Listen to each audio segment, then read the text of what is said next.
Greetings all, this is Max. Today we're going to talk about Hugh Ross as a big dumb idiot. Anybody who listens to this clown, you're probably on your way to hell. You ain't saved. This guy here is an atheist who cannot explain anything to a Christian because you have this whole problem of you can't have something coming from nothing. That's the whole Big Bang theory. And so how he kind of diverts his atheism is to say, well, yeah, I'm a Christian. I think God did it in the beginning, but I believe all the rest of the atheist stuff. So, this is going to be a long video because I only got about 5 minutes into this before I started talking to myself and kind of screaming at this guy, Hugh Ross, this moron, Hugh Ross, this jackass. He ain't saved. There's nothing that he says that says anything about him being saved. The guy's a moron. I got 2 doctorates, and I got science, and I got all this stuff. But you don't know the truth, Hugh Ross. You don't know the truth. You believe in the Big Bang Theory. And then to avoid the question of, well, what caused the Big Bang, you say, well, I guess God did it. But all the rest of that evolution, atheist stuff, that's what happened. God didn't just create everything perfect. Oh, no. No. It was a big explosion and fiery molten mass, and the earth is billions of years old and all this other stuff. It's ridiculous. Listen to this moron talk. Looked at this first verse in the Bible, what struck you about there being a start to the physical universe? Well, I was curious. What does this passage actually mean? What is the heavens and the earth? So as I read through the entire Old Testament, I realized it never uses the word universe, but there's this phrase. Never uses the word heavens either. In the beginning, God created the heaven and the earth, not heavens. Bible doesn't use the word Hugh Ross either. So what? The heavens and the earth, that means the totality of physical reality, all matter, energy, space, and time. And the word create means to bring into existence something brand new that never existed before. So it's a real start, a real beginning to the universe. And then you go to the New Testament, and Hebrews 11:3 declares that the universe that we can detect did not come from that which we can detect. Well, hold on a second. This guy just said the word universe does not appear in the Bible. We humans can detect matter. Did he not just say that? We're only, what, a minute and 23 seconds in. This scholarly man said the word universe does not exist in the Bible. And then he puts a Bible quote that says universe. Let's watch again. Of the physical universe. And my guest today is an astronomer, Dr. Hugh Ross, astrophysicist and astronomer. And Hugh, when you were a non-Christian and you first looked at this first verse in the Bible, what struck you about there being a start to the physical universe? Well, I was curious. What does this passage actually mean? What is the heavens and the earth? So as I read through the entire Old Testament, I realized it never uses the word universe. Never uses the word universe. The heavens and the earth, that means the totality of physical reality, all matter, energy, space, and time. And the word create means to bring into existence something brand new that never existed before. So it's a real start, a real beginning to the universe. And then you go to the New Testament, and Hebrews 11:3 declares that the universe that we can detect did not come from that which we can detect. Well, we humans can detect matter, energy, space, and time. So it's telling us there's a God. The universe doesn't exist in the Bible, but, well, I guess he said Old Testament. Maybe that's what he's referring to. But, I searched the scriptures and the universe doesn't exist in there. And it's like, well, so what?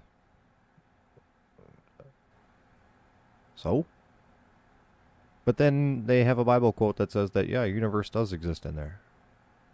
And it's, not from a KJV, whatever. Beyond space and time that created this universe with a specific beginning a finite time ago.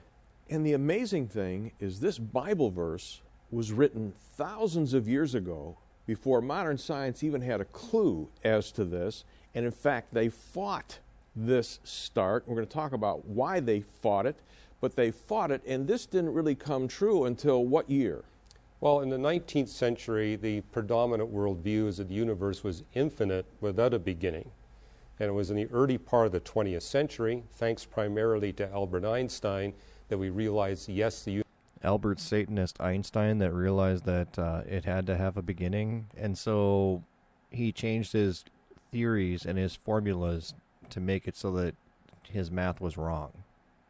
He lied. universe does have a beginning, and that led to a reaction from the scientific community. And why didn't they want a start, a beginning to everything? Well, they recognized that what they were discovering was supporting what the Bible taught. And so they were saying, is there another way of looking at the universe where we're not stuck with this biblical interpretation for the universe? All right, throughout this series of programs, we're going to be showing you some fantastic science clips from Hugh's documentary movie, Journey Toward Creation. We're going to make it available to you. This is new and updated. We're going to sell you some And stuff. right now, I want you to see a little bit of what we're talking about when the Bible says there was a start, there was a beginning to the universe. This is the way the astronomers would see it. Take a look. Yep. And the Bible also says that everything was created in 6 days, and then seventh day God rested. Hugh Ross is going to go on to talk about, well, because of the speed of light. And I'm going to ask him, hey, Hugh Ross, who proved the speed of light? That it's a constant? There is this thing called the second law of thermodynamics that says that everything is wearing out. Does that not apply to light?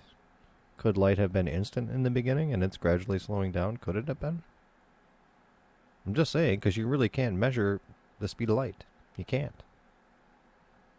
You have atomic clocks and atomic measurement devices that are all based on the speed of light. You can't measure the speed of light with that. Nobody knows what the speed of light is. They just plug in the number and it works with the equation. And it works just fine, so everyone leaves it alone. This is the same thing when people talk about geocentric universe and stuff like that, about the Earth being in the center.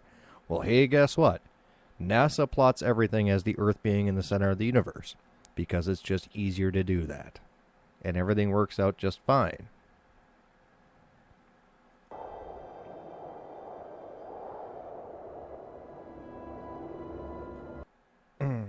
In the beginning, God created the heavens and the earth. All right.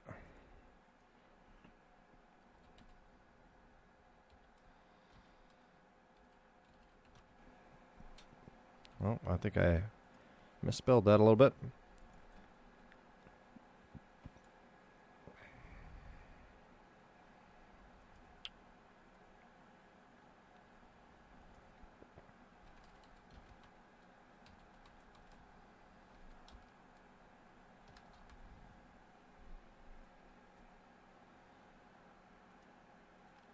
Uh-oh. In the beginning, God created the heaven and the earth. Okay. And it's not a capital Earth. It's the ground.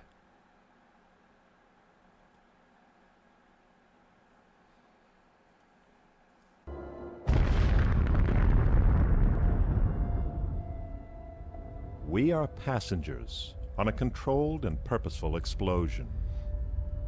Everything you're going to see here is mind control. And there is no facts whatsoever that back up anything you're going to see for the next 2 minutes. As if we're microbes riding on a piece of shrapnel from an exploding grenade. Keep in mind, this is from a guy who says he's a Christian. All of the universe's matter and energy, even space and time, came into existence in a single moment. But far from a chaotic explosion, this initial blast seems to have been finely tuned, as if it has been designed to benefit us and our tiny planet. Today, our knowledge of the heavens and the earth, and the forces influencing them, is greater than that of all previous generations combined. How do you know that? Our knowledge today, we're just so much smarter than everybody. Noah built a boat that he lived on for a year. Nobody can duplicate that boat and actually make it work today. That's what Noah did. But we're just so smart. Listen to Hugh Ross. He's so smart. He's so smart. The man is a moron. He's an absolute moron. A moron. And, you know, it's not just me calling him that. The Bible calls him a moron.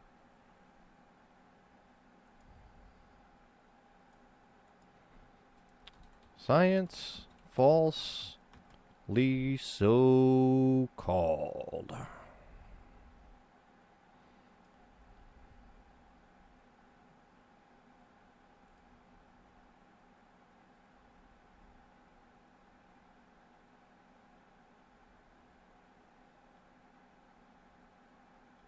Well, I guess Bible Hub is terrible.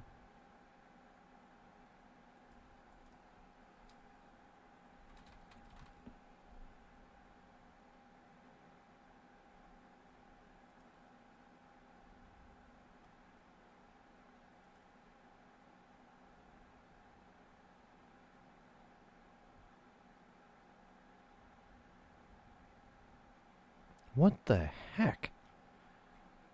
Oh, Bible Hub.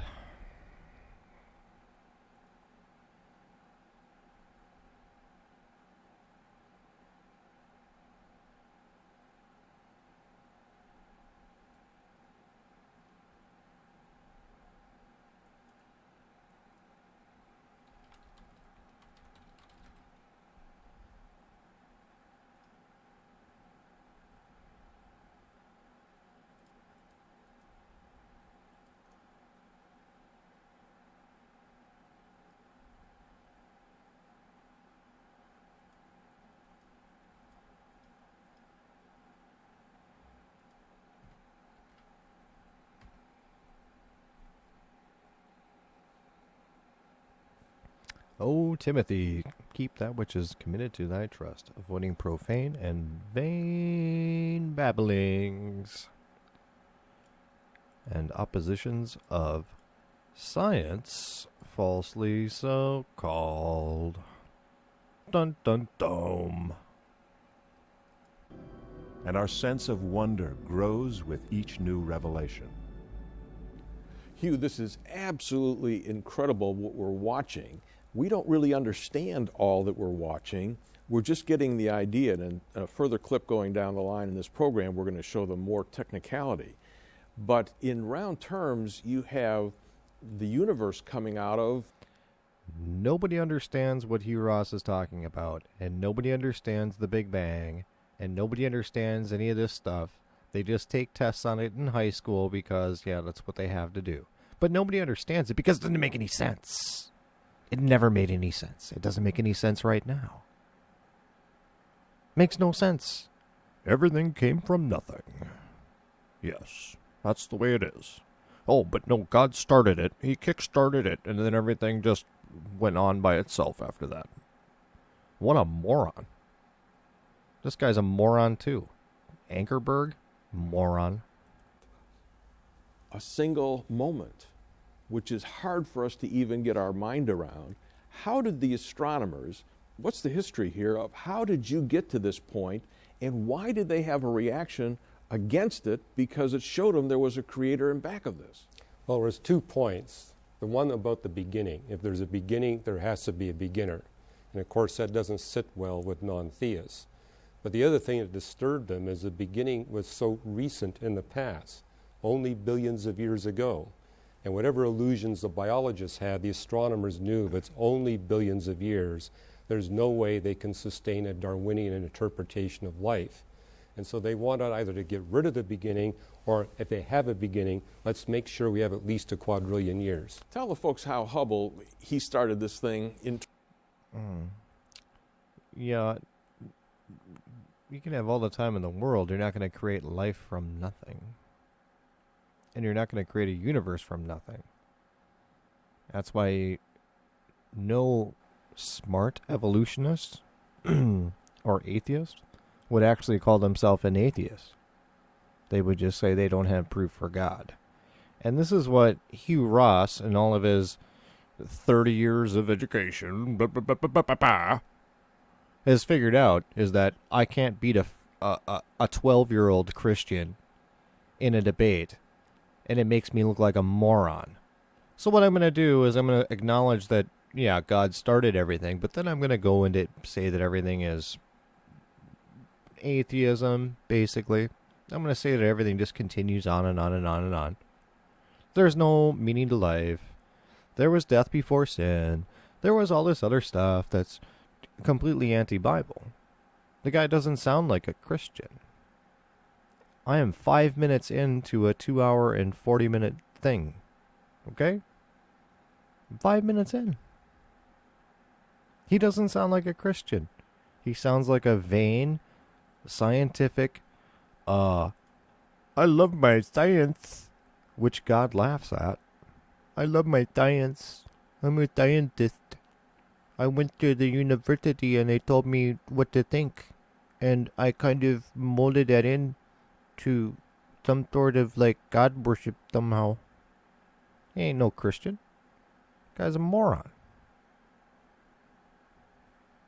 He's a moron.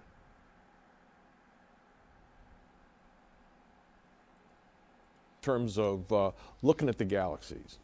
Well, what he noticed was that the farther away galaxies are, the faster they're moving away from us. And that proportionality could only be... Okay. No. Hubble decided that there was red shift and that things farther away looked like they were more red, and he thought that that meant that they were farther away. Nobody knows how far the stars are away. Nobody knows that. Certainly nobody can say how old the galaxy is. Science doesn't even know how old the rock in your backyard is. Or the soil. They don't. They have no clue. But you'll listen to Mr. I'm a Professor Moron Ross, who will tell you all about what you should believe. Be true if the universe is continually expanding from the space-time beginning. Because if you roll it backwards, what happens? If you roll it backwards, the galaxies are closer together. And now we actually have Hubble images. How do they know that? How do they know that? They have a rough guess that the universe is expanding. That's not contradictory to the Bible at all. But they have no idea of anything beyond the fact that, well, it kind of seems like it's expanding. How do they know? How does anybody know? They don't. It's a theory. It's a guess. It's not a fact. We're guessing. I have no problem with the universe expanding. But passing this crap off like this is the gospel truth from the Bible. I'm going to put atheism into the Bible. Dude's, borderline Satanist. I don't know if he's saved or not. I think he's just a moron. I think that he's mentally retarded. I think he's mentally challenged and handicapped. That's what I think. Every time I've seen him in an interview, the guy's been beaten to snot out of anybody who's ever had an interview with him who actually challenged him. Kent Hovind beat the crap out of the guy. Images that show us the farther away you look, the more jammed together the galaxies are. And what did Einstein contribute to this conversation? Well, he came up with a theory of general relativity, and his equations of general relativity, when solved, tell us that the universe has a beginning and the universe expands from that beginning. And he didn't like his own conclusions, did he? He didn't. He actually changed his theory to get rid of the beginning and get rid of the expansion. And Hubble pulled him into California and showed him through the telescopes what? He actually showed him what he was actually producing in terms of the expansion we've seen in the moving apart of the galaxies.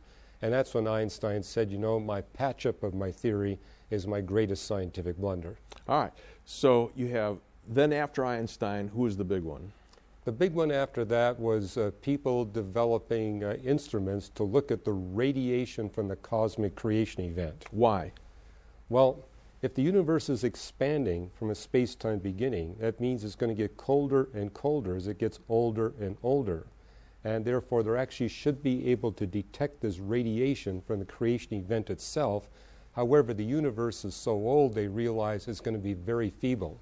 So it took sophisticated technology to even detect that radiation. So it was Kobe 1 and Kobe 2, wasn't it? The satellite that you took pictures of the background radiation of the universe? Well, we actually had measurements of that temperature earlier than that, Penzias and There was actually several satellites, and I did a video on that. If you want to search my channel for the WMAP satellites, it points out that the Earth is the center of the universe, or at least the solar system is. But it's, according to Hugh Ross, because of man, we could determine this stuff. Well, you can just look in your Bible. The Bible says it right there. I mean, God's telling you what's going on. Wilson, Kobe showed us for the first time when the universe began to separate from cold spots and hot spots.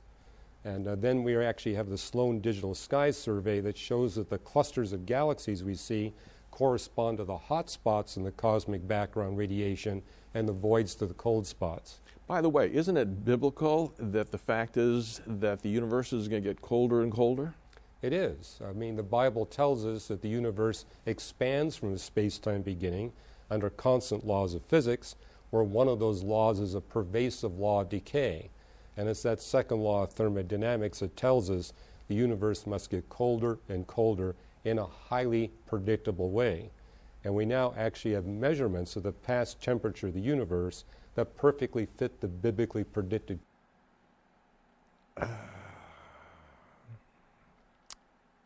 God created the second law of thermodynamics. I think he can do what he wants with it. And before the fall of Adam and Eve, there was no second law of thermodynamics. But you notice his chart, Mr. Smart Moron here. Billions of years after creation. He doesn't know how to use capitals either on his chart. But I've got like 3 doctorates. What a moron. Cooling curve of the universe once we know the age of the universe. What has been the topper in the last, say, 5 years that keeps on adding evidence to the fact that this took place, you can't get away from it? Well, probably the most persuasive has been this cooling curve that they've been able to measure. And they've actually charted it out. They've actually charted it out. And the other thing is very... What did they find in the chart? They who? You see, this is one of those things that they do in the news all the time. They'll say, Washington did this and Washington did that. They did this and they did that. And they'll never tell you who. Who? Who were the people? Who were the people that came up with this? Was it Hugh Ross? He didn't say that I came up with this. No. It's somebody somewhere. I'm going to have to Google they and see who they are.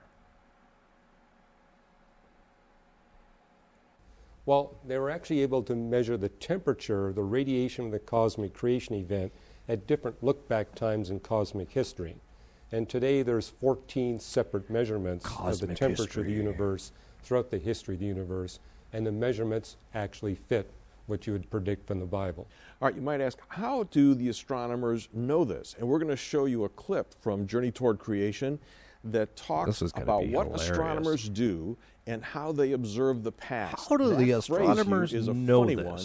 You observe the past. How in the world do you observe the past? Before we get into that, I'm going to tell you all I'm an amateur astronomer, and I look at stuff in a telescope, and I have a couple of pretty powerful telescopes, and I can see most of the planets pretty far out there. I can see a lot of stuff. And I can tell you that, you're looking at a galaxy or you're looking at a star, you know what it looks like in a super high power telescope? Even in, like, the Hubble telescope, you know what it looks like? It looks like a little ball of light. And you're going to tell me, from looking at a little ball of light out there, no matter where you point your telescope, you're looking at a little ball of light, a galaxy or a star or something. It's a little ball of light. You're looking at that and you're going to tell me you know how far it is, and you know how old it is, and you know all this stuff. Well, seeing as how I'm never going to go to those stars, couldn't you just lie to me? Wouldn't it just be easier to lie to me and then say, well, I paid $500,000 for my 2 doctorates. You got to listen to me because I'm smart. Or you could just listen to the Bible and not really worry about it. Who cares how far the stars are? You know, God made all that stuff and made Adam and Eve, and maybe he decided to move them one day, and now they're billions of light years away. God can do that. He can make the universe. But we're going to get into Hugh Ross now explaining that the universe has to be billions of years old because light travels at XYZ speed, which nobody can prove because it's a rubber ruler. You cannot prove the speed of light. You can use a number for the speed of light and put it in your equation, and it happens to work out, but you can't prove the speed of light. The speed of light could be instant, and you plug it into the equation and it still works.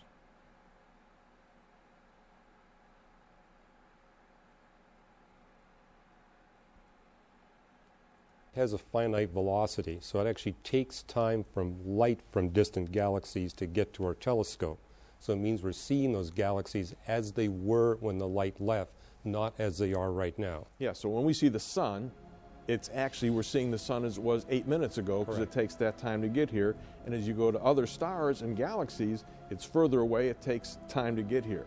Right. And you can actually observe this as you adjust your telescopes. Right, we can actually see right back to virtually the beginning of time itself.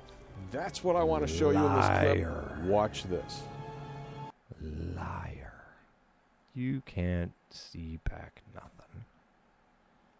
This guy is going to hell.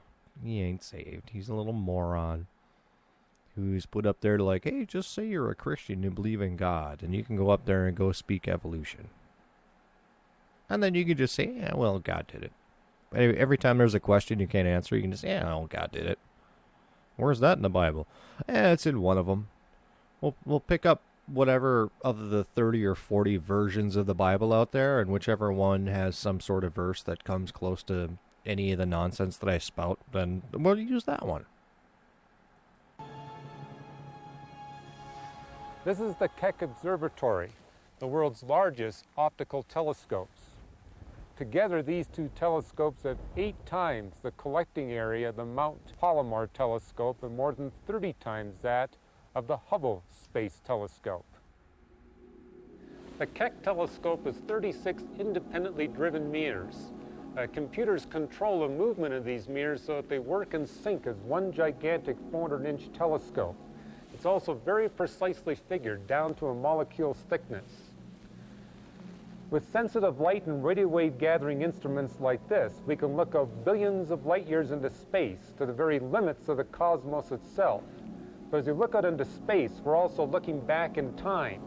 This is where astronomy is unique among the sciences because it alone directly observes the past. As a matter of fact, astronomy... I think the Old Testament does that too.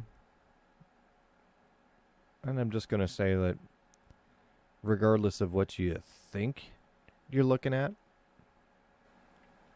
the Bible talks about the stars being angels sitting out there too. Maybe they're not that far away. Who decided they're billions of light years away? How did they figure that out? Billions of light years away. That's Star Trek crap. It's a bunch of garbage. light years, the entire concept of it, is moronic. There's no such thing. Until you prove that light is a constant, and it's never slowed down, never sped up, and it's a constant 100% of the time, you can't have light years. It's the same way with radiometric dating. Unless you can prove to me you can 100% of the time know the decay rate from the time of something's existence until when you're measuring it, it's not fact. All you know is what you see today. What we see today, speed of light is what it is, what they decide it's going to be today. Who knows what it was 4,000 years ago? Nobody can prove that. Nobody knows that. Personally, I believe the speed of light was probably instant. And then when the second law of thermodynamics kicked in, then it slowed down. That's why people are living like thousands of years, and then 400 years, and then 200 years, and now 100 years. There's something changed. Obvious from a Christian perspective. But from an atheist perspective, who just doesn't want to look like a moron because he's so full of himself, we'll just say, well, yeah, some God did it. Some God created everything. But then after that, it was all evolution. Astronomers are always observing the past. Light waves, radio waves, and all other kinds of electromagnetic waves may seem to reach us instantaneously, but they don't. They seem to because they travel so fast. Light speeds through space at 186,000 miles per second, fast enough to circle the globe 7.5 times in a second. When we look at the sun, 93 million miles away, we're seeing what it looked like when the light left it about 8 minutes ago. Likewise, when we look at the moon, we're seeing it as it appeared about 2 seconds ago. When we look out to the stars, we're seeing them as they were thousands, millions, even billions of years ago. The farther away an object is, the longer ago its light began its trip through space. Why did God create the stars?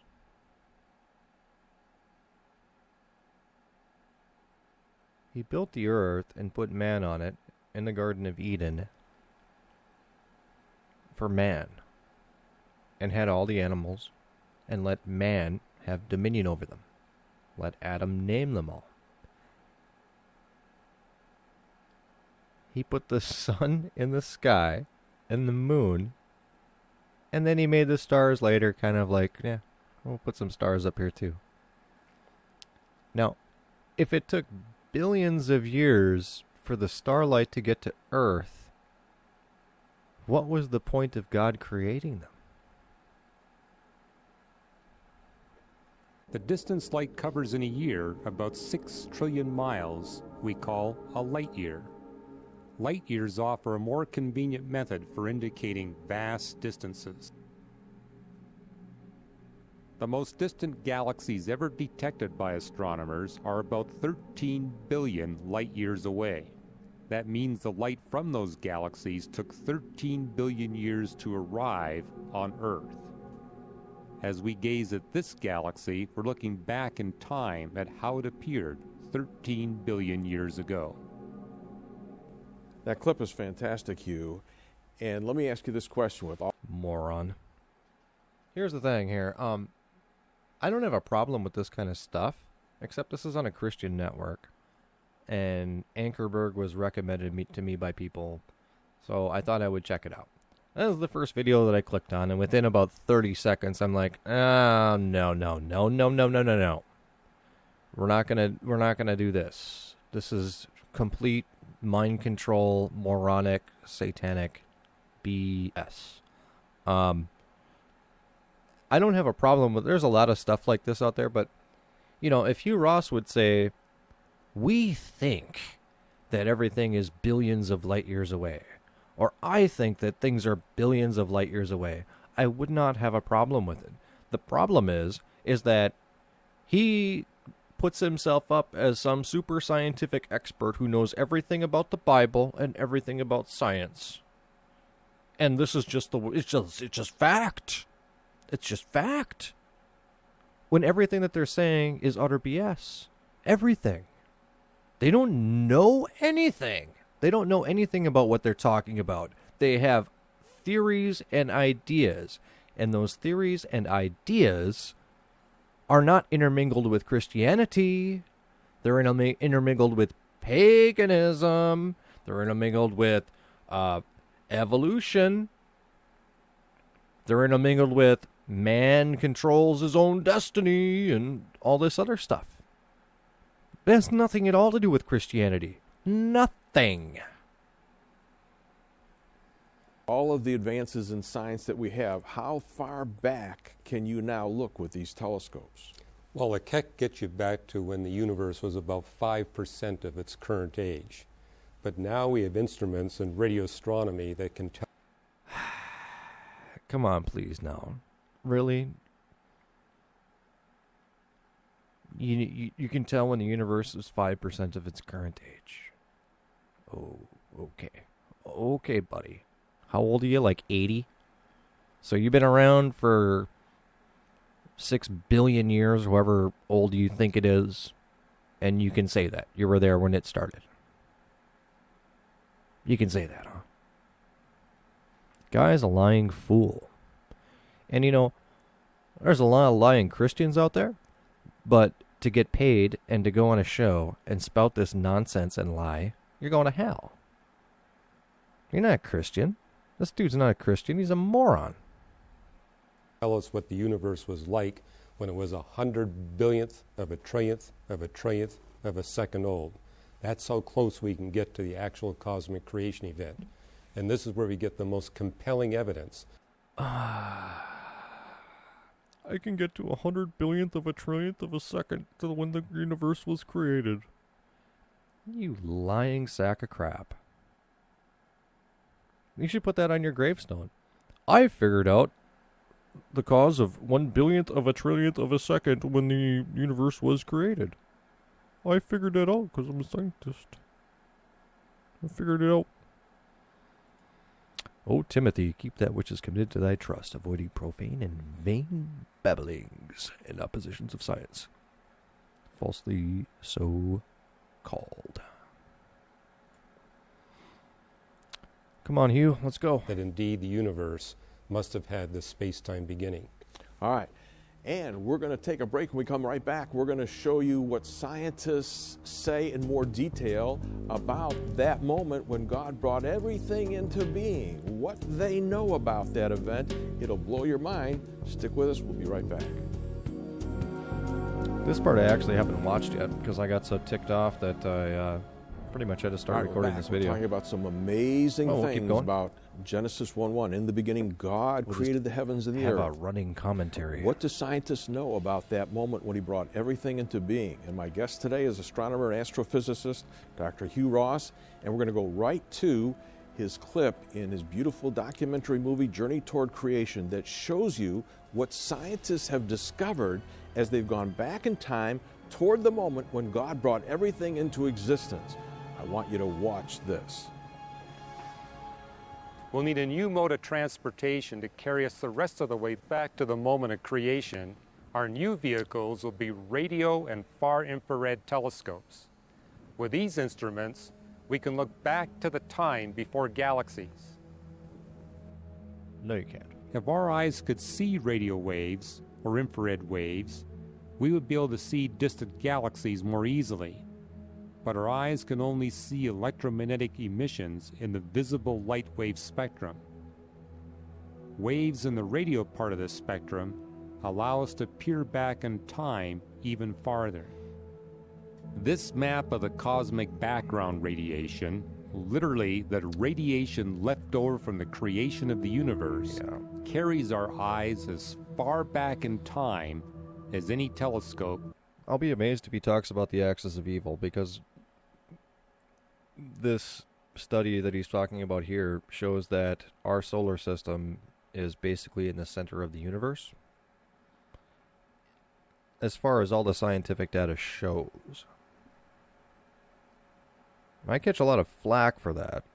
That was an old video. I think I did it a couple of years ago, but this is what he's referring to is the microwave radiation data. He's going to say that it's billions of years old and all this other stuff, but I doubt he is actually going to mention the fact that the Earth appears to be in the center of mass of the universe, as in like all the crap that's out there.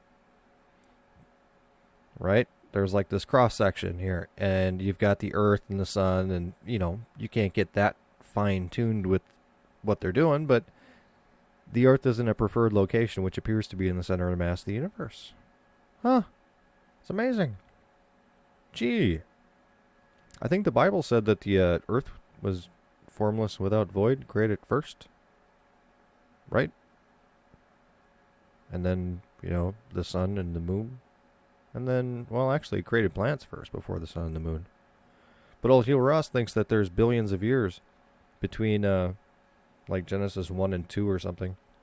And, you don't have a sun and moon yet, so I guess all those trees and plants, they just, billions of years, they all just died or something. I don't know. Can possibly take them. We cannot look back any farther because 380,000 years after the creation event, light first separated from darkness. The view before that time would only offer a featureless glow. We can't see beyond this glow because previous to 380,000 years after the creation event, the universe was too hot for atoms to exist. Electrons could not orbit around nuclei. Because the... Now we're just off into fantasy land. I mean, complete fantasy land. Electrons couldn't orbit around nuclei? Where the heck? What? They have this thing called the strong nucleic force that science has no idea what causes it. It's because God is holding the electrons and the atoms together. God's the one who's creating life. God's the one who's creating your, making your heart beat. And all those things that they don't have any explanation for. But this little moron, Mr. Doctorate Moron, I wrote a book, and by my book is going to tell you, we can only see 380,000 years back, and we know for a fact that's the way that it happened and stuff. And let me tell you about dark matter that doesn't exist either. The universe was nothing but charged particles. An amorphous glow is all that appears. For an earlier look, we need to use entirely different vehicles, entirely different instruments, particle accelerators, supercomputers, and gravity wave detectors, not telescopes. Yeah, I'm just going to add that the particle accelerators they're using, they're trying to open up demonic portals. And the people there are all Satan worshippers, and they have satanic ceremonies when they're firing up their little particle thing. So, yeah, you're going to tell me that has something to do with God. All right.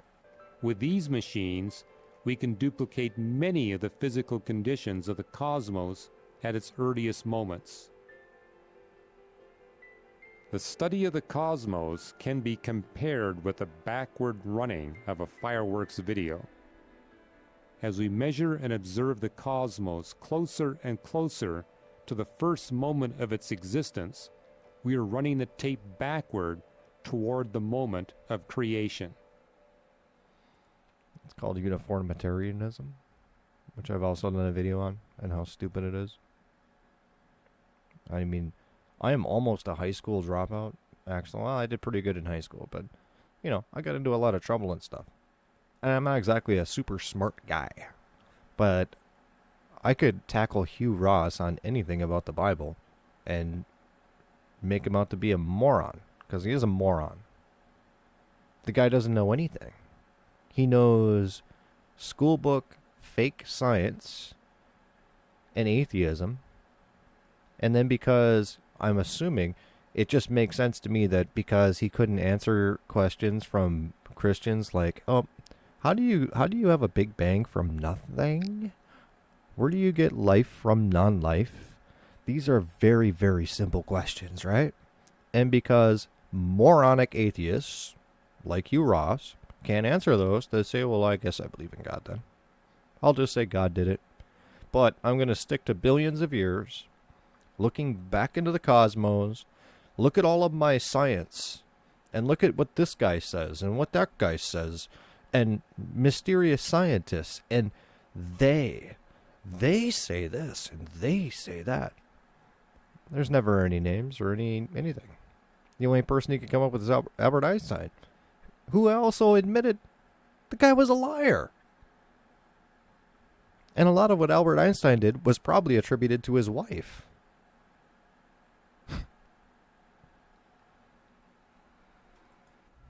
As we draw closer still to the creation event, we observe the universe becoming hotter and hotter.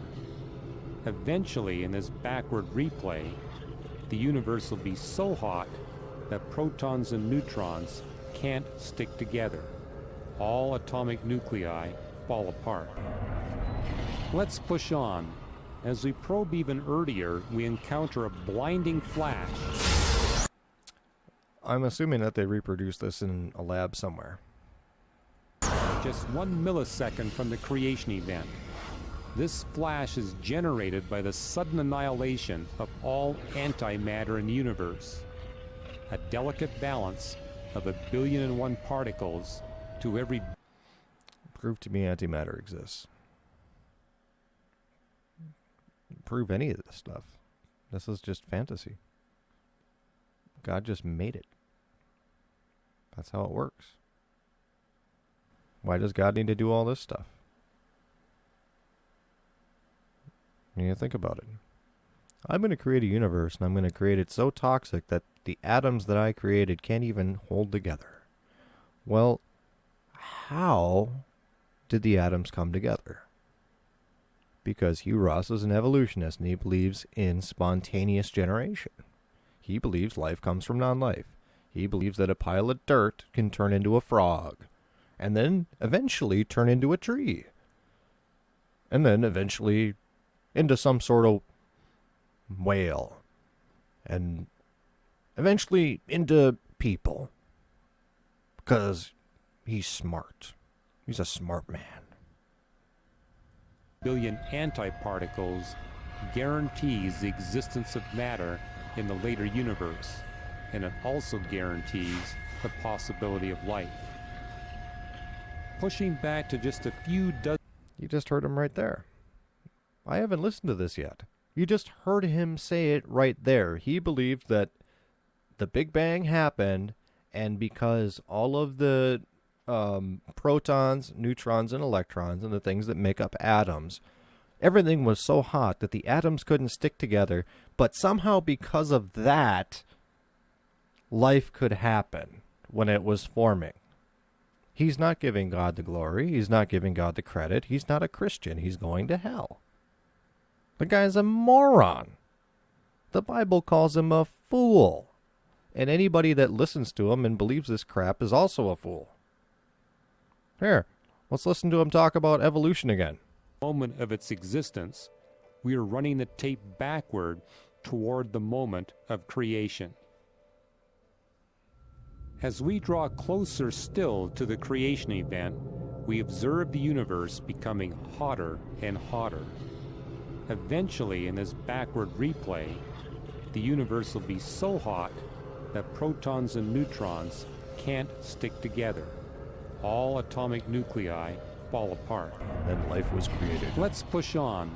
As we probe even let's earlier, we push encounter a blinding flash. A blinding flash of what? Just 1 millisecond from the creation event. This flash is generated by the sudden annihilation of all antimatter in the universe. A delicate balance What? of 1,000,001 particles to every billion antiparticles We got proof? guarantees the existence of matter in the later universe, and it also guarantees the possibility of life. Oh, guarantees the possibility of life, dude. I love this. I love this. This is fantastic, man. Have you ever heard some more ridiculous nonsense on the planet? I mean, oh yeah, long ago and far away, something exploded and people popped out. No, I'm a Christian. I'm a Christian. Let me tell you how monkeys evolved into men, too. Oh? I'm a Christian. Pushing back to just a few dozen microseconds from the creation event, protons, neutrons, antiprotons, antineutrons decompose into even more fundamental particles called quarks. At 1/10 billionth of a second from the creation event, the universe is too hot and too dense even for quarks to exist. At 100 billionth of a trillionth of a second from creation, the universe is too compressed for light to be possible.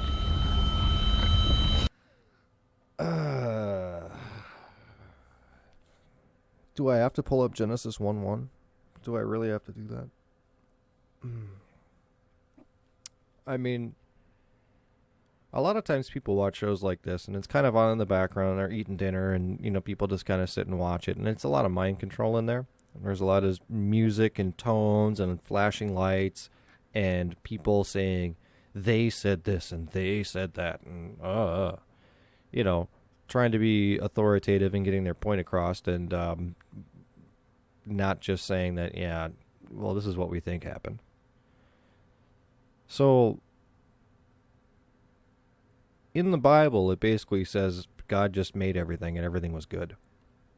In the long and short of it, I mean, you just read Genesis 1:1, right? Created everything, and then seventh day he rested and said everything was good. What Hugh Ross is showing you, does that sound like that's what God would do? Does God need to make this big bang thing and make everything melt and atoms can't come together and all this other stuff? Seems like kind of a weird way to do things.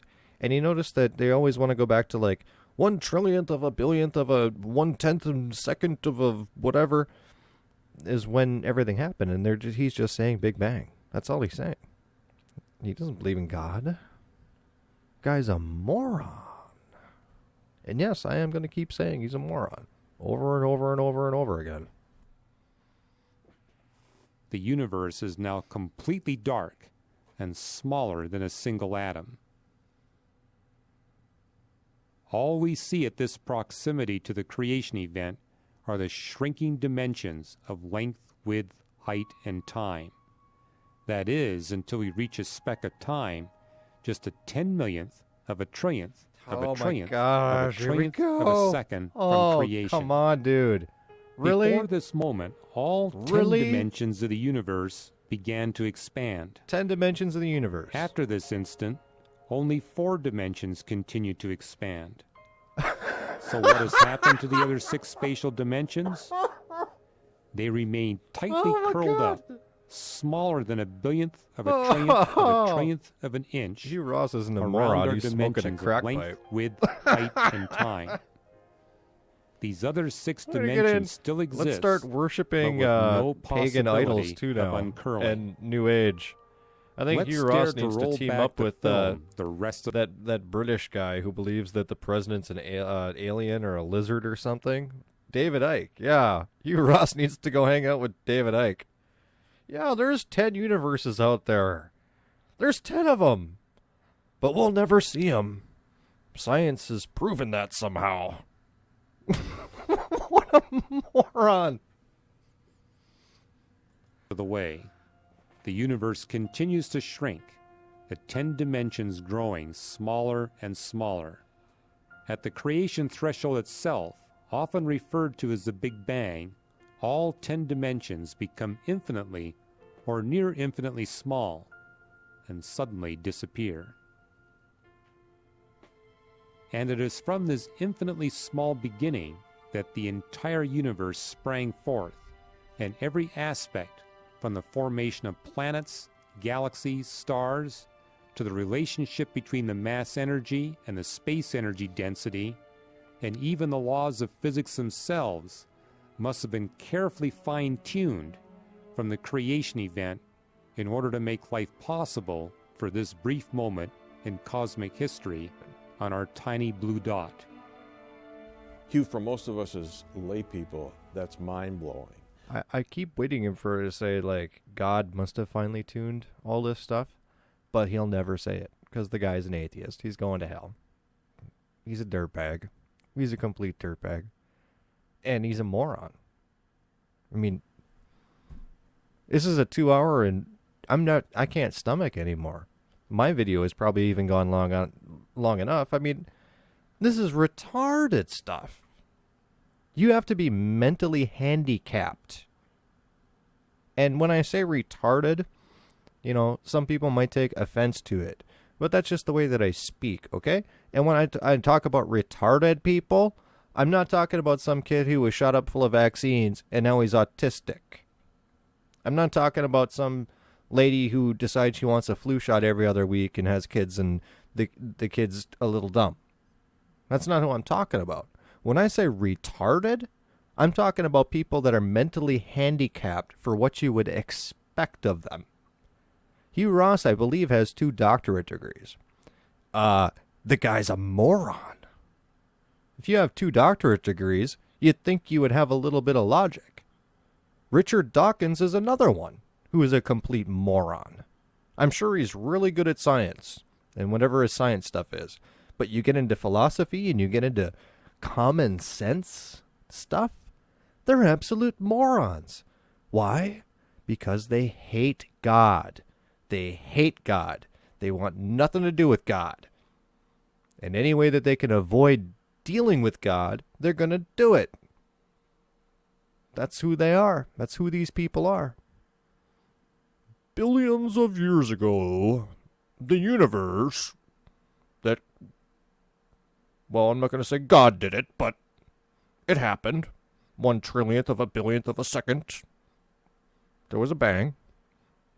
And then people and life and planets came. But I guess the initial bang, it could have been God. Maybe. But let's talk about all the science stuff. Let's talk about how smart we are. Let's talk about how we can look billions of years. And, you know, it's like I was mentioning earlier, when you look at galaxies and stars and stuff like that, I mean, the planets in our solar system, you can see very well, and you can tell they're a planet. But you get outside of our solar system, you're looking at stuff, you don't know it's a galaxy. You don't know that's what that is. You're just kind of guessing. Yeah, it kind of looks like, you know, maybe there's a bunch of stuff out there. They don't know. You're just looking through binoculars at the sky. That's it.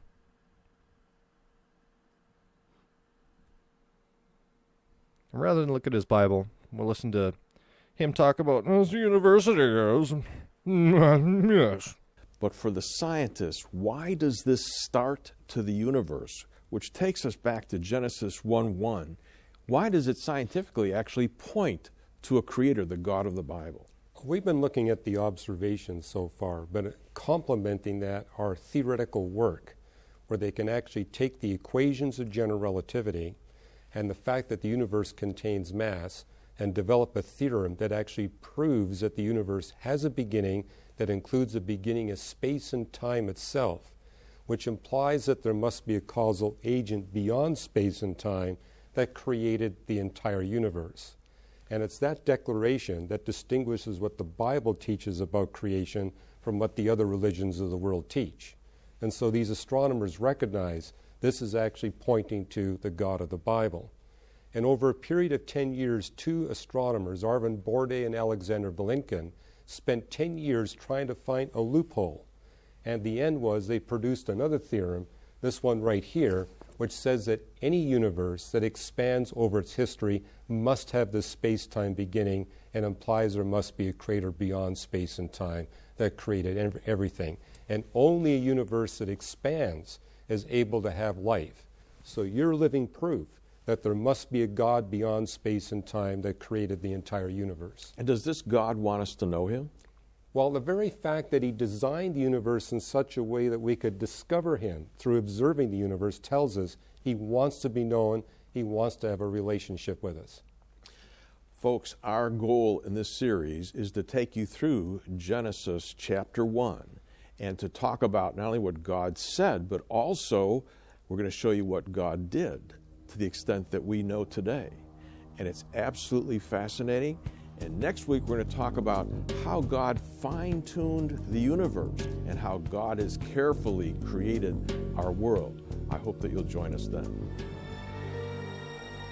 Dun, dun, dun. Welcome to our program. We have a fantastic one for you today. We're talking about what God has told us in Genesis 1, and then we're comparing it with what modern science has found, how it supports it. When you put these two together, it is I kind of already know what he's going to talk about. I've heard Hugh Ross talk. He's going to say that there's billions of years between Genesis 1 and Genesis 2 and whatever. I don't know. I'm going to let it... I haven't watched it, so I don't know. I'll let it run a little incredible. bit. My guest today is astronomer and astrophysicist, Dr. Hugh Ross. My commentary. And today we're going to jump off from where we were last week, where we showed the universe has a beginning, a start. The scientists didn't always want to come to that conclusion, but they were forced by the evidence to admit that the universe had a start, a beginning. And it was relatively recent ago in terms of time in the universe. For example, you say that stars, Hugh, could burn 80 billion years. But the fact is, you've also said that the universe is only 13.8 billion years old. So something had to start it. Something has to give here. Amazingly, that's and the that's exact what we're number talking my about. high school what did textbook God do, says. and what did God say in Scripture? Now let's take them back to the very first verse. You have this amazing statement, in the beginning, God created the heavens and the earth. And the Hebrew linguists tell us that where the verb is at, We got to go to where the it's Hebrew. placed in the sentence, tells us Go to a the Hebrew. lot about what's going on here. Talk to that. Yeah, the placement of the Hebrew verb in the sentence tells you whether or not you're getting a time-ordered sequence. And we're seeing in Genesis 1:1 through to 1:3 is that, yes, the universe is created first, then the earth is formed, and then we move into creation day 1. So we're actually taking the whole point through time in a very purposeful way. Okay. This is where going to talk about, and again, I haven't watched this yet, but this is where he's going to talk about, as all Satanist morons do, I am going to retranslate the Bible, one of the versions that I find the most appropriate for what my argument is. I'm going to retranslate the words in the English Bible and retranslate them around to the way that I want it to mean things. Now, the King James Bible was based on Textus Receptus, and there was about 60 people or something like that, 50 or 60 people that spoke the languages fluently, that translated the Bible, and they were in committees, and they weren't all Christians. They were all in committees to make sure they made accurate translations, and there's 50, 60 different people there that spoke the language. And Hugh Ross is going to tell you, well, I got myself a concordance, and I can translate and, or that, or there, in the New King James, or the New American Perversion, or New International Perversion, one of those ones. I can take that and I can change it and say this is what it really means. You're all just stupid. I've got a couple of doctorates, and I'm telling you about the stars and the creation of the universe. That's what he's going to do.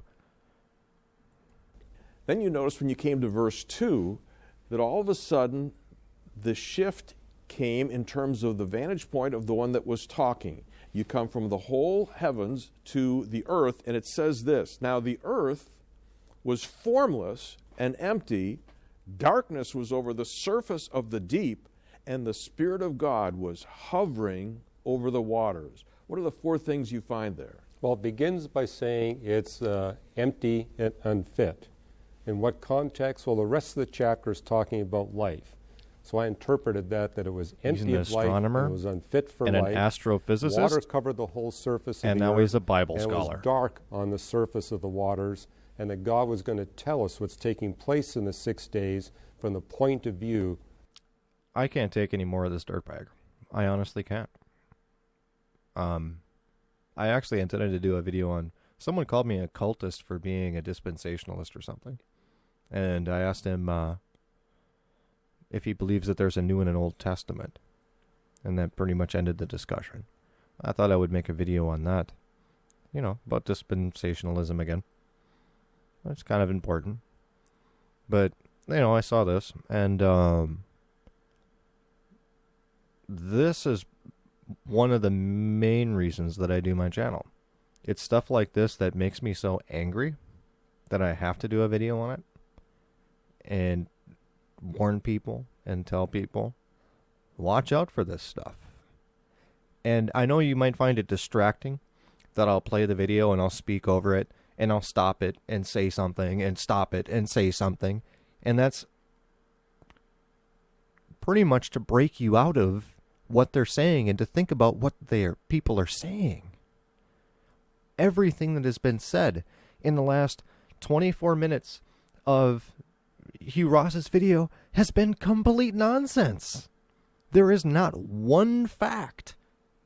One time he named a scientist in the last couple of minutes that said, well, we had to conclude that God created everything.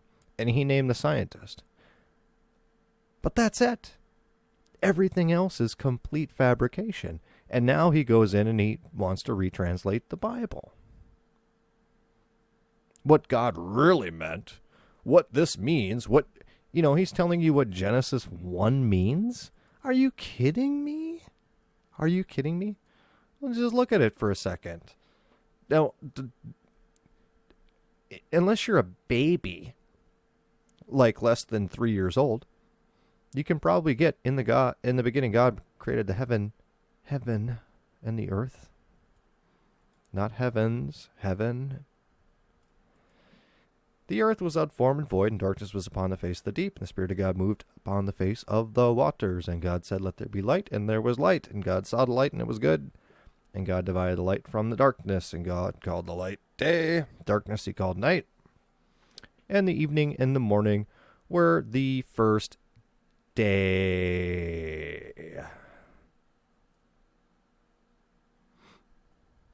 I'm going to let this go a little bit because he's going to go into like how days are billions of years or something. Of an observer he's on gonna the have surface to. of He's the an waters atheist. of planet Earth. I find it interesting that when you were a non-Christian reading this, the current scientific still not a viewpoint Christian. at that spot was that the earth was never all covered with water, but Right. that came into being later on. Talk about that. Well, I had the advantage of taking classes at the University of British Columbia from the individuals who are responsible for launching plate tectonics. And it's plate tectonics that tells us that the Earth indeed begins with a universal ocean, and then gradually continents form. And so that vindicated to me my understanding of what Genesis 1 was saying when I was reading it for the first time at age 17. Man. I'm not going to believe what God tells me in the Bible. I'm going to believe what the university tells me. The university gave me my doctorate, and I paid a lot of money for it, so therefore I must be smart now. I have a certificate. I have it on my wall above my office so people can look and go, oh my gosh, he has a doctorate. Oh, Dr. Ross.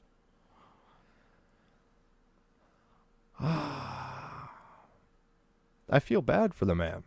I feel bad for him. Because I'm, kind of a crumb bum. I'm sure this dude is really respected in the, his little circle and all of that. And, I guess there's nothing wrong with that. But when you want to enter into my territory where you're going to say, oh, I'm a Christian, I stand up for God, and you talk this nonsense, nope, ain't going to happen. I'm just not doing it. I'm going to say the title of this video will probably be Hugh Ross is a Moron. Honestly. I can't handle anymore. I can't watch anymore. This video's gone on long enough. I don't know how long the commentary is. I'm sure it's really long, and I'm sorry about that, but I am doing this kind of on the fly. I watched about 3 or 4 minutes of the video, and I'm like, oh no. Oh no, no, no.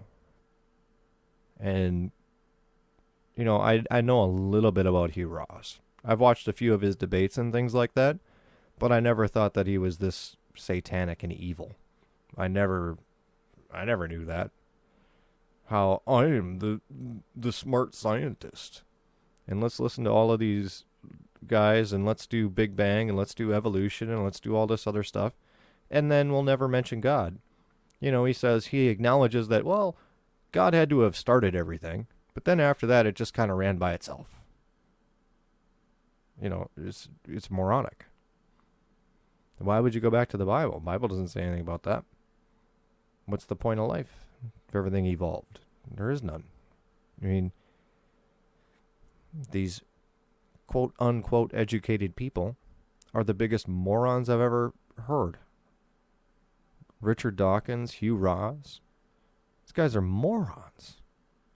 Absolute morons. So,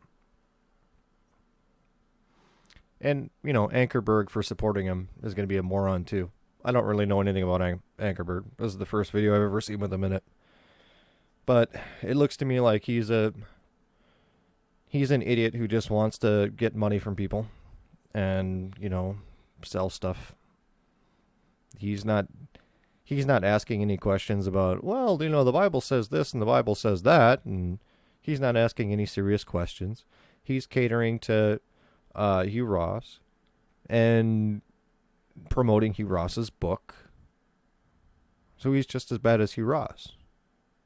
You know, people that support morons that call themselves Christian, Steve Anderson, Hugh Ross, people that support morons like that deserve what Hugh Ross and Steve Anderson are going to get.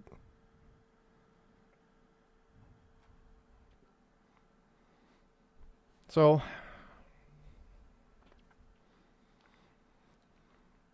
with that, you know, you can see where I'm getting this stuff. If you just search John Ankerberg, it's like the first video that I clicked on. If you want to watch the whole thing, 2 hours and 50 minutes, and, you know, I a lot of people aren't going to, and they don't really care. But if you want to listen to the mind control and listen to the crap that they don't know anything about, but they'll tell you that they do, it's kind of entertaining. For me, it's infuriating. But sometimes, you know, it's kind of entertaining to listen to people rattle off about nonsense. Like there's something high and mighty. It's the emperor with no clothes. Literally. Hugh Ross has no idea what the hell he's talking about. At all. You know where he gets his ideas from? Your high school textbook. Your high school science book. That's everything that Hugh Ross has. He doesn't get any ideas from the Bible. He doesn't get any ideas from common sense. He studies his thing and studies his stuff so he can pass his exam and get his doctorate degree. And then he can go out on television and write a book and say, oh, I'm a Christian, but I believe in the Big Bang. I believe in evolution. I believe the Earth's billions of years old. I believe all this stuff. But he doesn't have any common sense at all. None. He's a moron. He's retarded. Guy with 2 doctorate degrees, no common sense. You're retarded. So anyways, let me know what you think. With that, I'm going to be out of here.